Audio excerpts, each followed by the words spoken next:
RR ফাউন্ডেশনের পক্ষ থেকে আমি রাসেল আহমেদ আপনাদের সবাইকে স্বাগতম জানাচ্ছি বেসিক এইচটিএমএল এবং সিএসএস টিউটোরিয়ালের ষষ্ঠ পর্বে।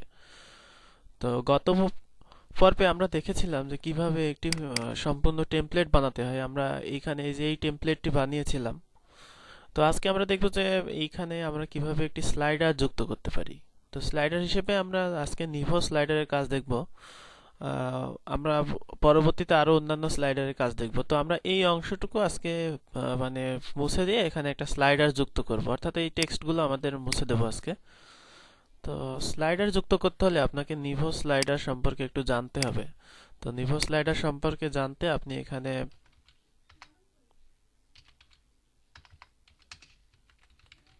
নিভো স্লাইডার লিখে গুগল সার্চ করবেন। নিভো স্লাইডারের একটি ওয়েবসাইট আসবে, এখানে ক্লিক করবেন।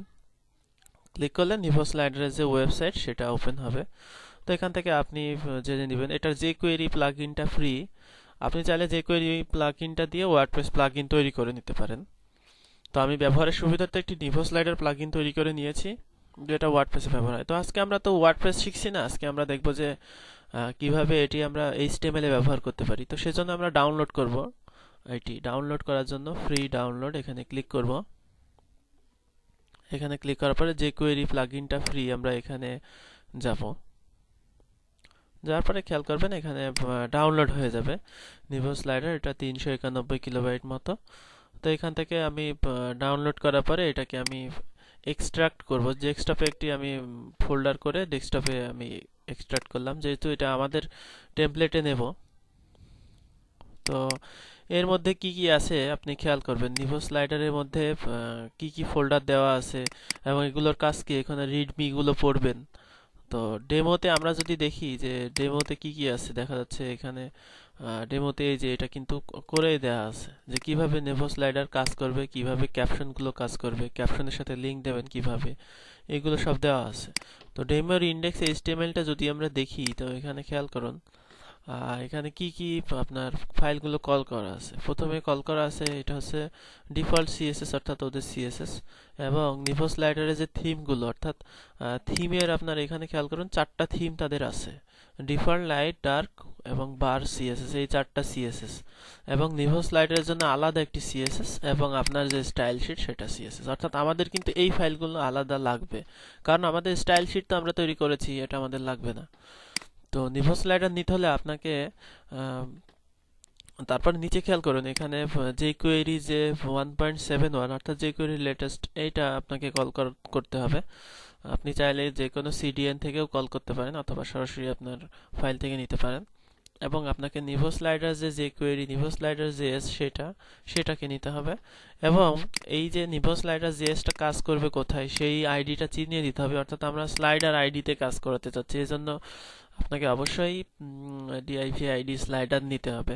তো এই আইডিতেই কাজ হবে। তারপরে এখানে আপনি ইমেজ নেবেন, এরপরে সেই ইমেজের মধ্যে আপনি আপনার যে ইনফরমেশনগুলো সেগুলো দিয়ে দিতে পারেন। এবং এইচটিএমএল ক্যাপশন যদি আপনি ব্যবহার করতে চান, দেখা যাচ্ছে এই যে এখানে টাইটেল এইচটিএমএল ক্যাপশন দিয়ে দেওয়া হয়েছে হ্যাশ দিয়ে। এখানে কিন্তু এটা নতুন একটা বিষয়, টাইটেল এইচটিএমএল ক্যাপশন মানে এখানে আপনার div আইডি এইচটিএমএল ক্যাপশন নামে একটি তৈরি করতে হবে। করার পরে আপনাকে এখানে আপনি এইচটিএমএল ভাবে এখানে ক্যাপশন দিতে পারেন। তো এইভাবে আমরা কাজ করব। আর যদি আপনি সরাসরি টাইটেল দেন তাহলে এক্সাম্পল অফ ক্যাপশন এখানে চলে আসবে। অর্থাৎ স্লাইডার নামে একটা div নিতে হবে, সেখানে আমাদের ইমেজেস গুলো প্লেস করতে হবে। তো আমরা যদি আমাদের এক্সিস্টিং টেমপ্লেটের মধ্যে এটা নিতে চাই, সেই ক্ষেত্রে আমাকে এইখানে যে নিভো স্লাইডারের যে সিএসএস গুলো, অর্থাৎ এই যে এখানে থিমস, ডিফল্ট সিএসএস বা ডার্ক সিএসএস, লাইট সিএসএস, এই জিনিসগুলো আমাদের কিন্তু নিয়ে আসতে হবে। তো default CSS, light CSS, dark CSS এবং বার সিএসএস, এই থিমগুলো আমরা নিয়ে আসবো। থিমস নামে একটা ফোল্ডারে আছে, তো থিমস ফোল্ডারটাই আমরা এখানে নিয়ে আসবো। তো আমরা এখানে দেখি থিমস নামে যে ফোল্ডার আছে সেই চারটি ফোল্ডার আমরা কপি করলাম। করার পরে আমরা এখানে একটা ফোল্ডার করলাম যে সিএসএস, আলাদা একটা ফোল্ডার আমাদের এই প্রজেক্ট ফাইলে। সিএসএস এর মধ্যে আমি এখানে পেস্ট করে দিলাম যে আমাদের যেই সিএসএস গুলো, সেই সিএসএস গুলো অর্থাৎ যেই থিমগুলো, সেই থিমগুলো নিয়ে নিলাম এই চারটি। এবং আমরা এখানে আরো নেব নিভো স্লাইডার সিএসএস নামে একটি সিএসএস। সেটা যদি আমরা নিতে চাই, সেক্ষেত্রে এখানে যাব, নিভো স্লাইডার সিএসএস এটাকে আমি কপি করলাম, করার পরে আমরা এখানে আমাদের যে সিএসএস সেই সিএসএস এর মধ্যে সরাসরি পেস্ট করে দিলাম। তো এখানে আমাদের কিছু ইমেজ আছে, সেই ইমেজগুলো নিতে হবে এবং ইমেজগুলো সিএসএস এর সাথে ঠিকমতো লিঙ্কিং করে দিতে হবে। ইমেজ বলতে এখানে এই যে আপনার যে থিমের যে ইমেজগুলো আছে, তো এইগুলো আমরা ইমেজের মধ্যে পেয়ে গেছি। এখানে কিছু স্ক্রিপ্ট আছে, স্ক্রিপ্ট আমরা নেব। তো স্ক্রিপ্টটা আমরা এখানে জেএস নামে আলাদা একটা ফোল্ডার করব, জেএস আলাদা একটা ফোল্ডার করব এবং এখানে jQuery-টা নেব এবং আমাদের নিভো স্লাইডারটা নেব। তো আমরা যেহেতু মডিফাই করতে চাচ্ছি না, সেহেতু নিভো স্লাইডার প্যাকটা নেব, অর্থাৎ মিনিফাইড ভার্সনটা নেব। তাহলে আমাদের জেএস নেওয়া হলো এবং আমাদের থিমগুলো নেওয়া হলো এবং আমাদের ডিফল্ট যে নিভো স্লাইডারের সিএসএস সেটা নেওয়া হলো। এরপরে আমরা কাজে নেমে যাব।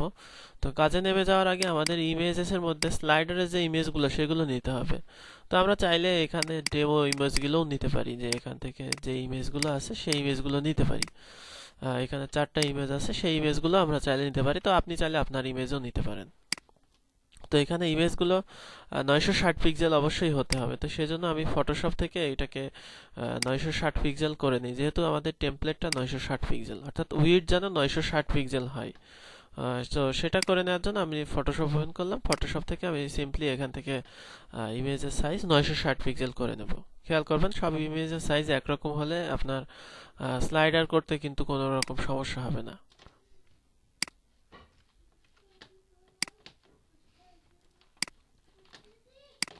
তো আমি ইমেজগুলো ওপেন করলাম। এরপর ইমেজ থেকে এখান থেকে ইমেজ সাইজ উইডথ দিয়ে দিলাম 960 এবং এটাকে সেভ করে নিলাম। তারপরে ক্রস করে দিলাম। Image size 960, save, cross, image size 960, save, cross, image size 960, save, cross. তাহলে আমাদের হয়ে গেল। এরপরে আমরা কাজে নেমে পড়ি। সেজন্য আমরা যেটা করব সেটা হচ্ছে ইনডেক্স এইচটিএমএলটা আমরা এডিট করব। এখানে আমাদের যে স্লাইডার যেটা আছে, অর্থাৎ স্লাইডার টেক্সট তো আমাদের এখন আর থাকবে না। তো এখানে আমাদের যেটা নিতে হবে div ক্লাস, এখানে একটা আইডিও হবে, আইডি আমরা দেখে নিব কিভাবে আমরা আইডি ক্লাস এখানে কোন নামে নেব। তো আমরা প্রথমে স্টাইল শিটগুলো কল করে নেই নিভো স্লাইডারের জন্য, যেটা সেটা আমরা উপরেই করি। তো এখানে আমাদের যে এইটা কল করতে হবে সেটা হচ্ছে সিএসএস এর মধ্যে বার, তারপরে বার সিএসএস, অর্থাৎ আমি এটাকেই কপি করে নেই। সেটা হচ্ছে আমাদের সিএসএস ফোল্ডার, তারপরে বার ফোল্ডার, তারপরে এখানে বার সিএসএস, এটা কল করলাম। তারপরে আমাদের আছে ডার্ক, একইভাবে সিএসএস এর মধ্যে ডার্ক নামে ডার্ক, তারপরে এখানে আমাদের আছে ডিফল্ট, ডিফল্ট, ডিফল্ট, তারপর এখানে আমাদের আছে লাইট, লাইট, লাইট। তো এরপরে আমাদের এখানে নিভো স্লাইডার সিএসএস, এটাকেও আমরা কল করে নেব। এটা সিএসএস ফোল্ডারের মধ্যে সরাসরি আছে, এজন্য আমরা এখানে দিয়ে দিলাম। তো আমাদের সিএসএস গুলো কল করা হয়ে গেল। এখন আমরা জাভাস্ক্রিপ্ট যে কোয়েরি গুলো কল করব। তো এখানে যে কোয়েরি গুলো কল করা আছে বডিতে, অর্থাৎ ভিজিটরে যাতে স্লাইডারে ইমেজগুলো লোড হওয়ার পরেই যাতে এটা দেখতে পায়, এজন্য। তো প্রথমে আমাদের যেটা করতে হবে সেটা হচ্ছে স্ক্রিপ্ট ট্যাগে এটা ব্যবহার হবে। তো সেই জন্য বডিতে আমরা এখানে স্ক্রিপ্ট এবং স্ক্রিপ্ট টাইপ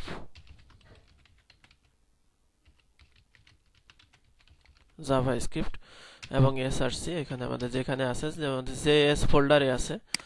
তো জেএস ফোল্ডারে আমাদের দেখি নামগুলো আমি ব্লক করে কপি করে নিয়ে আসি। প্রথমে আমরা যে কোয়েরিটাকে কল করি জেএস স্ল্যাশ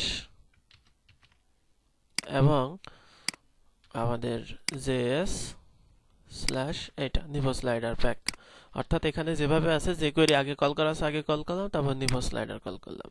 এরপরে আপনি যেখানে ফাংশনটি অ্যাড করবেন সেখানে যে এই কোডটুকু, অর্থাৎ এইটুকু যারা জাভাস্ক্রিপ্ট জানেন তারা জানেন। আমি জাভাস্ক্রিপ্ট খুব ভালো জানি না, এই জন্য এটা বলতে পারছি না। এখানে আপনার যে আইডিতে কাজ হবে সেটা এখানে চিনিয়ে দিতে হবে। অর্থাৎ এখানে বলা আছে যে জাভাস্ক্রিপ্ট উইন্ডো লোড ফাংশন, অর্থাৎ ফাংশন সেখানেই লোড হবে যেখানে ক্লাস হচ্ছে নিভো স্লাইডার এবং আইডি হচ্ছে স্লাইডার।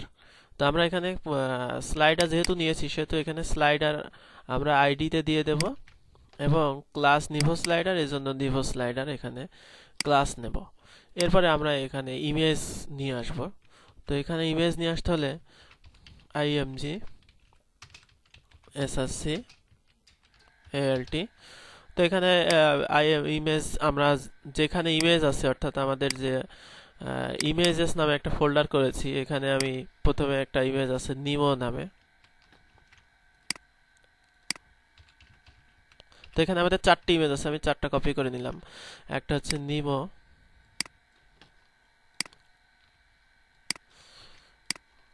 একটা হচ্ছে টয় স্টোরি। দারুণ দারুণ মুভি, এই মুভিগুলো দেখবেন। নিভো স্লাইডার করতে হলে মুভিগুলো না দেখলে কিন্তু নিভো স্লাইডার মানে ভালো হবে না, বুঝতে পারবেন না যে নিভো স্লাইডার এই ইমেজগুলো কোথা থেকে আসলো। প্রত্যেকটা মুভি কিন্তু খুব ভালো। তো আমরা এখানে সেভ করে নিলাম। এখন যদি আমরা এটা ব্রাউজারে দেখি সেক্ষেত্রে দেখা যাবে এখানে আমাদের চলে আসছে, কিন্তু এখানে আমাদের কিছু মানে অপটিমাইজেশন আছে, মানে এটা হচ্ছে ঠিকই, কিন্তু আমরা এই যে মনে আছে আমাদের যে গত টেমপ্লেটে আমরা স্লাইডার একটা ফিক্সড হাইট দিয়ে দিয়েছিলাম, সেই জন্য এটা এরকম সমস্যা হচ্ছে যে এতটুকুই দেখাচ্ছে। তো এই যে হাইটগুলো, এই যে এইখানে যে ইমেজটা পাইনি, এই জিনিসগুলো আমাদের দেখতে হবে। এখানে কিন্তু একটা ইমেজ থাকার কথা, নিচেও ইমেজ থাকার কথা, মানে নেভিগেশন ইমেজ। তো সেটা যদি দেখতে চাই সেক্ষেত্রে এখানে ইন্সপেক্ট এলিমেন্টে গিয়ে আমাদের যে স্লাইডারের হাইট সেটা আমরা আগে দিয়ে দেই এখানে, অথবা আমরা এখান থেকে চাইলে মানে হাইটটা এখানে এখানে রাইট ক্লিক করে ইন্সপেক্ট এলিমেন্টে যাবেন, যাওয়ার পর এখানে আপনি স্লাইডারের যে ফিক্সড হাইট সেটা আমাদের মুছে দিতে হবে। মুছে দিলে এখানে দেখবেন যে আপনার ও যতটুকু হাইট ততটুকু নিয়ে নেবে, অর্থাৎ আপনাকে এখানে ফিক্সড হাইট লাগবে না, যেহেতু আমরা এখানে স্লাইডার দিয়ে এটা করে নিচ্ছি। তো লাইন নাম্বার 6 আমরা হাইটটা শুধু কেটে দেব। এখানে লাইন নাম্বার 6, অর্থাৎ আমাদের যে বেজ স্টাইল আমরা তৈরি করেছি সেটা লাইন নাম্বার 6, অর্থাৎ এখন তো আমাদের ডিফল্ট হাইট লাগছে না, এই জন্য আমরা এটা মুছে দিলাম। তো মুছে দিলে এখানে দেখা যাবে যে আমাদের নিভো স্লাইডারটা চলে আসছে। তো এখানে এই যে নেক্সট, এটার কিন্তু একটা ইমেজ খেয়াল করুন। আমি যদি নিভো স্লাইডার, এই যে এখানে কিন্তু একটা ইমেজ আছে, এই যে এখানেই কিন্তু এইগুলো ইমেজ। তো এই ইমেজটা একটা ফোল্ডারে আছে, সেটা আপনাকে চিনিয়ে দিতে হবে। যেমন আমি যদি সিএসএস থেকে নিভো স্লাইডারটা ওপেন করি, সেখানে এখানে দেখা যাবে যে এখানে না, নিভো স্লাইডার, এখানে একটা ইমেজ আছে। যাই হোক, আমি লোকেশনটা ইন্সপেক্ট এলিমেন্ট করেই দেখে আসি। এখানে খেয়াল করেন লোকেশনটা আমি দেখে আসলাম যে আমাদের এই নেক্সট আইডিতে একটা ইমেজ আসার কথা।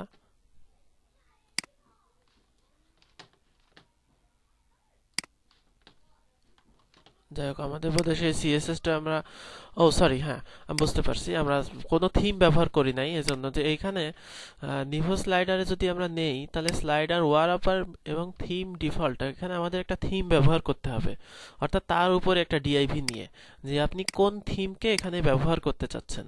স্লাইডার ওয়ারআপার দিয়ে স্লাইডার ওয়ারআপার ব্যবহার করা হচ্ছে এবং থিম ডিফল্ট দিয়ে আপনাকে যেই ডিফল্ট থিম, যদি থিম লাইট দেন এখানে থিম লাইট হবে এরকম। তো আমি এই যে এখানে ক্লাসটা ব্যবহার করা হয়েছে, অর্থাৎ আমাদের ঠিক এই যে এই স্লাইডারের আগে, অর্থাৎ এখানে আমি একটা ডিআইভি নিলাম, সেই ডিআইভিটার আলাদা ক্লাস হবে। তো ডিআইভির আলাদা ক্লাস বলতে এই যে স্লাইডার হওয়ার পর থিম ডিফল্ট আমরা ব্যবহার করি, তাহলে খেয়াল করবেন এখানে ডিফল্ট থিমে আপনার, এখন যদি আমি দেখি দেখা যাবে ডিফল্ট থিমে, এটা হচ্ছে ডিফল্ট থিমে আমরা এখানে কিন্তু এই যে আমাদের যে নেভিগেশন বারগুলো, এই বারগুলো কিন্তু এসে গেছে। এখানে কিন্তু কোনো ক্যাপশন নেই, আপনি ক্যাপশন চাইলে দিতে পারবেন। তো আমরা থিম চেঞ্জ করার আগে দেখি, যদি আমরা থিম ডার্ক চাই তো এখানে থিম ডার্ক দিয়ে দিলাম। এইবার যদি আমি রিফ্রেশ করি সেক্ষেত্রে দেখা যাবে যে আমাদের এটা কিন্তু ডার্ক থিম, অর্থাৎ কিন্তু এই সিস্টেমটা কিন্তু আলাদা হয়ে গেল, অর্থাৎ থিমটা আলাদা হয়ে গেল। আপনি চাইলে নিজে থিম বানাতে পারবেন স্টাইল শিট ব্যবহার করে। তো আমরা যদি থিমটা লাইট ব্যবহার করি, থিম লাইট যদি দেই সেক্ষেত্রে, এবার যদি রিফ্রেশ করি সেক্ষেত্রে দেখা যাবে এখন কিন্তু লাইট থিমে এটা চলছে, অর্থাৎ এলিগ্যান্ট লাইট থিমে এটা হচ্ছে। তো আমরা যদি চাই যে এখানে থিমটা আবার চেঞ্জ করতে, যে আমরা এখানে চাচ্ছি যে থিম, এখানে আমরা চাচ্ছি বার, বার থিম যদি চাই, সেক্ষেত্রে যদি দেখি, সেক্ষেত্রে দেখা যাবে যে আরেকটা অন্যরকম থিম আসছে, অর্থাৎ কার্সর নিলে এটা হারিয়ে যাচ্ছে, আবার আসছে এখানে। এটা হচ্ছে বার থিম। তো আমার মনে হয় লাইট থিমটাই ভালো লেগেছে, তো আমি এটাই রাখলাম। এটা টেমপ্লেটের সাথে মানাচ্ছে আর কি। তো আপনি যদি ক্যাপশন দিতে চান, সেক্ষেত্রে আমরা ডিফল্ট ভাবে এই অল্টারনেটিভ টেক্সট দিয়েও ক্যাপশন দিতে পারি, আবার আমরা চাইলে অন্য মানে ক্যাপশনও ব্যবহার করতে পারি, এইচটিএমএল ক্যাপশনও ব্যবহার করতে পারি। তো অল্টারনেটিভ ক্যাপশন আমরা দেই যে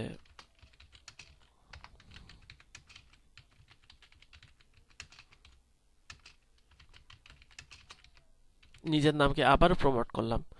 তো প্রথম ইমেজে আমরা ক্যাপশন দিয়েছি, খেয়াল করি এখানে আমরা ক্যাপশন আসেনি, যাই হোক কোনো প্রবলেমে আসেনি হয়তো। আমরা বেস ফাইলটা দেখে আসি যে সেখানে ক্যাপশন দেওয়া হয়েছে কিভাবে। এখানে ডাটা থাম্বটা স্টোরি অল্টারনেটিভ টেক্সট, হ্যাঁ এভাবেই তো দেওয়া আছে।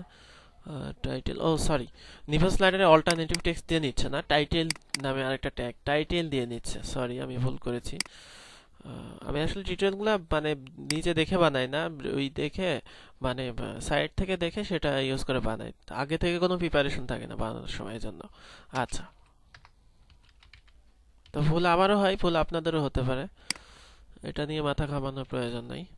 তো আমরা টাইটেল দিলাম, টাইটেল দিয়ে এবার আমরা দেখি যে আমাদের আসছে কিনা। এই যে চলে আসে, this site developed by Rasel Ahmed. এইভাবে আপনার ট্যাগ ক্যাপশন ব্যবহার করতে পারেন। তো আপনি যদি চান যে আপনি এইচটিএমএল ক্যাপশন ব্যবহার করবেন, সেক্ষেত্রে খেয়াল করুন এখানে দেওয়া আছে যে এইচটিএমএল ক্যাপশন ব্যবহার করতে হলে আপনাকে টাইটেলে হ্যাশ দিয়ে সেই এইচটিএমএল এর আইডিটা দিতে হবে, অর্থাৎ, এবং ক্লাসটা থাকবে কিন্তু নিভো এইচটিএমএল ক্যাপশন। ব্যাপারটা আমি বুঝিয়ে দেই। মনে করেন আপ যেটা জেপিজি, সেখানে আমি ক্যাপশন দিতে চাই এইচটিএমএল ক্যাপশন, তাহলে এখানে আমি টাইটেল, আমি হ্যাশ দিয়ে দিলাম নিউ ক্যাপশন নামে। তো এরপরে আমাদের মানে যে স্লাইডারটা শেষ হবে তার নিচেই আবার আরেকটা ডিআইভি করতে হবে, অর্থাৎ স্লাইডার যেটা শেষ হবে। তো আমি এই একই নামে দেই, এইচটিএমএল ক্যাপশন এই নামে দেই।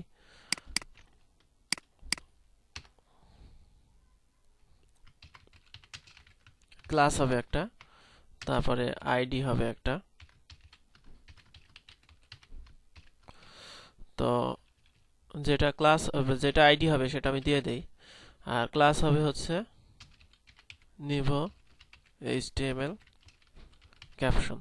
নিভো এইচটিএমএল ক্যাপশন, বানানটা ঠিক আছে কিনা দেখি, অনেক সময় বানান ভুলের কারণে সমস্যা হয়। তো নিভো এইচটিএমএল ক্যাপশন দিলাম। তো এরপরে এর মধ্যে যা লিখবেন, অর্থাৎ প্যারাগ্রাফ দিয়ে যা লেখেন বা আপনি যা চান, এখানে স্লাইডারের মধ্যে আপনি আনতে পারবেন।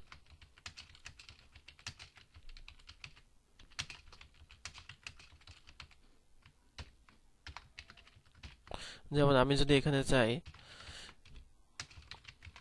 এখানে ক্লিক করলে আর ফাউন্ডেশন ওপেন হবে।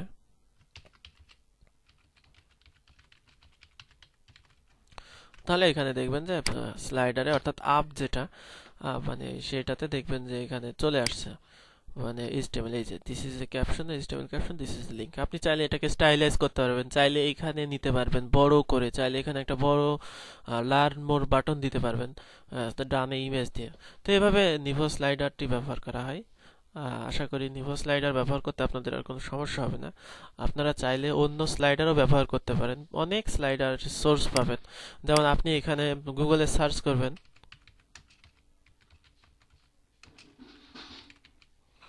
ফ্রি jQuery স্লাইডার, এখানে লিখে সার্চ করলে দেখবেন এখানে প্রচুর স্লাইডারের লিঙ্ক আসবে। তার মধ্যে যেটাতে যে 37 পেজ jQuery ইমেজ মানে অনেকগুলো দেওয়া আছে, বা 80 অসাম jQuery প্লাগইনস, এখানে ক্লিক করলে দেখবেন যে সেই স্লাইডারের জন্য আলাদা একটা ওয়েবসাইটের রিভিউ আছে।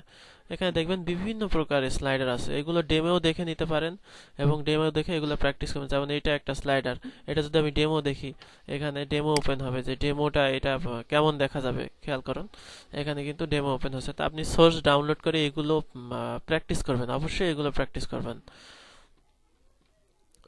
Slice box, a fresh 3D image slider with grateful fallback. এইভাবে দেখুন এই স্লাইডারটি কিন্তু দেখতে অনেক সুন্দর লাগছে, এবং এগুলো 3D ইফেক্ট, এবং এটা কিন্তু সম্পূর্ণ jQuery দিয়ে, অর্থাৎ যে কোনো ব্রাউজারে যে কোনো মোবাইলে এগুলো সাপোর্টেড হবে। তো এইভাবে আমরা মানে বিভিন্ন স্লাইডার এইভাবে আপনি প্র্যাকটিস করবেন। বিভিন্ন স্লাইডার আছে এখানে, jQuery এইগুলোকে বলে হচ্ছে jQuery কোর্সেল, বা এখানে আরো বিভিন্ন যে স্লাইডার আছে সেই স্লাইডারগুলো আপনারা সবগুলো মানে অন্তত 5-7টা স্লাইডারের কাজ আপনি এখানে থেকে প্র্যাকটিস করবেন, যেগুলো আপনার পরবর্তীতে ওয়ার্ডপ্রেসে যখন আমরা যে কোনো জিনিস করব তখন বিভিন্ন ধরনের স্লাইডার ক্লায়েন্ট দাবি করবে, সেইগুলো আমরা যাতে শিখতে পারি, সেইগুলো আমরা যাতে করতে পারি, সেই জিনিসগুলো এখান থেকে আপনি মানে এই রিসোর্স থেকে আপনি করে নিতে পারেন। অর্থাৎ এইগুলো স্লাইডার ওয়েবসাইট ওপেন করবেন, সেগুলো আপনি একটু ট্রাই করবেন। তো আশা করি এই টিউটোরিয়াল দেখে আপনাদের উপকার হবে। তো ধন্যবাদ সবাইকে আজকে এই টিউটোরিয়াল মনোযোগ সহকারে দেখার জন্য। আজকে এখানেই শেষ করছি। আল্লাহ হাফেজ।